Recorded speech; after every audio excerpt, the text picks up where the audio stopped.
Somo la leo Jumatatu, tarehe 5 Mei 2025 linasema ufanye uinjilisti wako kwa ukamilifu. Ufanye uinjilisti wako kwa ukamilifu. Andiko la ufunguzi ni waraka wa kwanza wa Petro, sura ya 2 mstari wa 2 mpaka wa 3.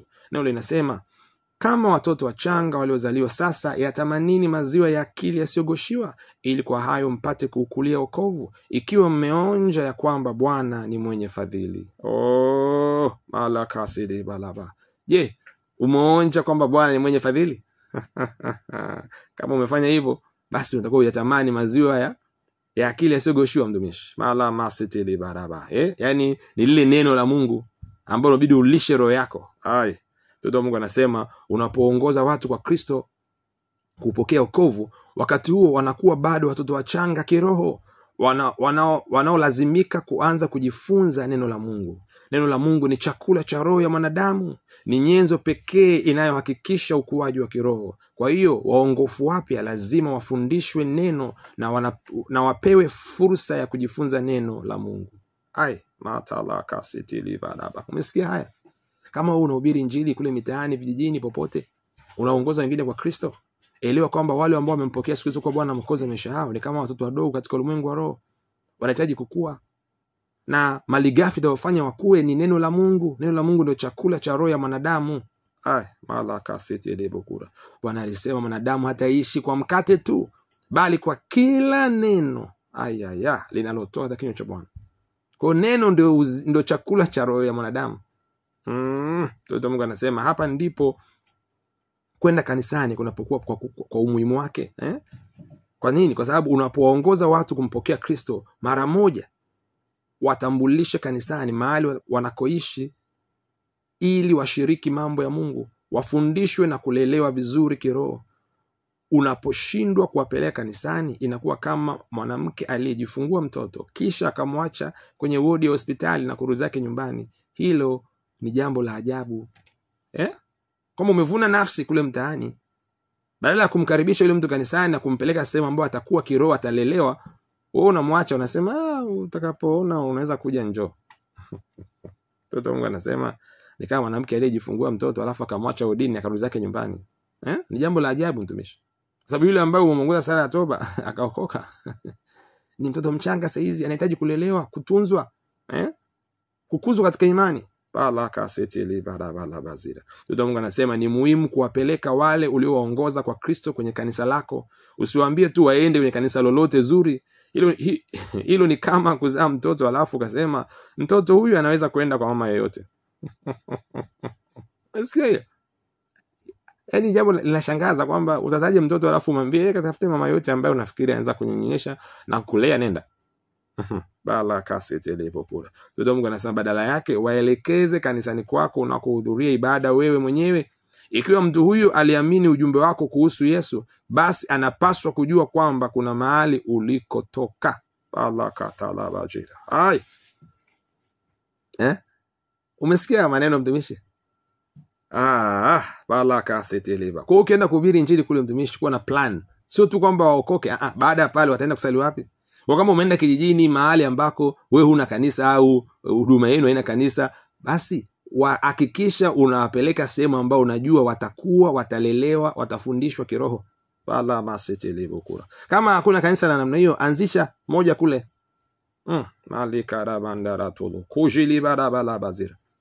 Mtoto Mungu anasema unapowaleta katika kanisa lako, unaweza kuhakikisha kukua kwao kiroho, kwa sababu unafahamu kile watakachokisikia. Waunganishe na mtu kutoka kanisani kwako, kiongozi au hata mchungaji. Wajulishe kuwa unafuraha kuwa wameokoka na kwamba kuna wengine pia watakaofurahi pamoja nao. Kumbuka somo linasema ni tunafanya uinjilisti kwa ukamilifu, mtumishi. Fanya uinjilisti wako kwa ukamilifu. Hii ndio namna ambavyo inabidi unafanya uinjilisti wako kwa ukamilifu. Jali zile nafsi, mtumishi. Hizi ni Kristo amezifia hizi nafsi. Ni gharama ambayo hamna mtu anaweza kulipa, mtumishi. Hakuna mwanadamu, hakuna yote anaweza kulipa. Nafsi ni kitu cha thamani sana kwa Bwana. Sijui nikwambieje usikie. nafsi ya mwanadamu ni kitu cha thamani kuliko unavyoweza kufikiri wewe, kuliko dhahabu yote, silva yote ya dunia changanya pamoja, kuliko utajiri wote unaweza kueleza duniani. Bwana alisema itamsaidia nini mtu akipata ulimwengu wote na anasa zake zote na vitu vyake vyote na akapata hasara ya nafsi yake? Mwanadamu atalipa nini kama mbadala wa nafsi yake? Malaka setelibu. Ni magari mangapi, ni fedha ngapi, ni utajiri gani utalipa, ni nyumba ngapi utalipa mtumishi kwa ajili ya nafsi yako? Kwa taarifa yako, ulimwengu wote changanya pamoja haitoshi nafsi moja ya mwanadamu. Kama hujanisikia vizuri ngoja nirudie. Ulimwengu wote changanya na kila kitu kichoko ndani yake, hakitoshi na gharama ya nafsi moja tu ya mwanadamu. Masalika laba soto lora baki laba laba. Ai, Biblia inasema hatukukombolewa na kitu hai na vitu vinavyoharibika mtumishi. Hatukombolewa na dhahabu na silva. No. Damu ya thamani ya mwana wa Mungu mtumishi. Malarabo sente lebraga labazira. Bwana aliacha enzi akashuka akavaa mwili akawa wanadamu. Malaka siti liburuba. Hiyo ndio thamani ya nafsi ya mwanadamu. Unajua thamani ya kitu kulingana na kile kitu kimelipiwa nini. Ukisema hii gari yangu ni milioni 200, 300, ni kwamba tunaangalia thamani ya milioni 300 na ile gari. Sasa thamani ya nafsi ya mwanadamu maluko si prada ni damu ya mwana wa Mungu. Kwa hiyo usizichezee nafsi za watu, usizipotezee. Usizibeze mtumishi. Ndio Mungu anahitimisha kusema hivi, fanya uinjilisti wako uwe na hitimisho. Wasaidie kuona kwamba kukua kwako katika Kristo ni kipaumbele na kwamba kanisani ndiko yaliko mazingira bora zaidi ya kustawi kwao kiroho. Kama wewe hujawa mshirika wa kanisa lolote ulipo na unatafuta kanisa, basi unaweza kuwasiliana na sisi. Namba tumeshazitaja 0736000999. Tutakuelekeza wapi ambapo unaweza kwenda kusali. Hata kama uko nje ya Dar es Salaam ambapo ndo matangazo haya yanatokea, popote pale ulipo ndani ya Tanzania, kuna sehemu, kuna kanisa sahihi ambapo tutakuongoza uende pale. Masakati libarabalaba. Kwa kama unafanya uinjilisti kule mtaani mtumishi, usiache zile nafsi zikahang baada ya kuzihubiria. Chukua hatua madhubuti. Nafsi ni jambo la maana sana mtumishi. Fanya maombi hapa pamoja na mimi wakati huu. Sema, mpendwa Baba, asante kwa fursa ya kuwaongoza wengine kwa Kristo na kuwaongoza katika safari yao ya imani. Ninafanya uinjilisti kwa hekima na umakini, nikihakikisha wale ninaoongoza kwako na wanalelewa na kuimarishwa katika kweli. Asante kwa ajili ya kanisa, kwani ni mahali pa kukua, ushirika na mafunzo katika haki. Katika jina la Yesu, amina. Sakati libarabalaba. Rusa matalakabai. Hebu fanya mafunzo ya ziada kusoma mistari ifuatayo. Matendo ya Mitume sura ya 2 mstari wa 41 mpaka 47. Matendo ya Mitume sura ya 2 mstari wa 41 mpaka 47. Waraka wa Efeso sura ya 4 mstari wa 11 mpaka 12.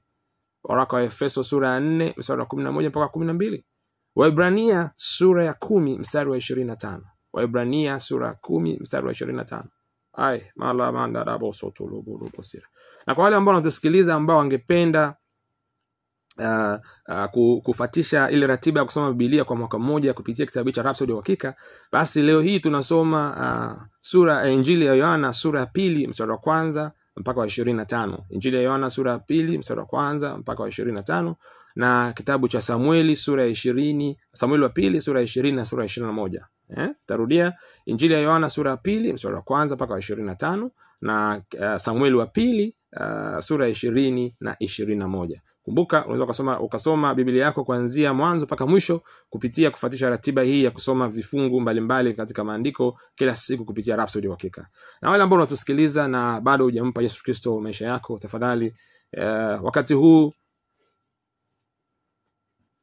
tunapokwenda kuhitimisha, ningependa nikuongoze sala hii, sala ya wokovu, na ningependa urudie pamoja nami ukiwa unamaanisha kabisa kutoka ndani ya moyo wako. Sema, Bwana Mungu, ninaamini kwa moyo wangu wote katika Yesu Kristo, mwana wa Mungu aliye hai.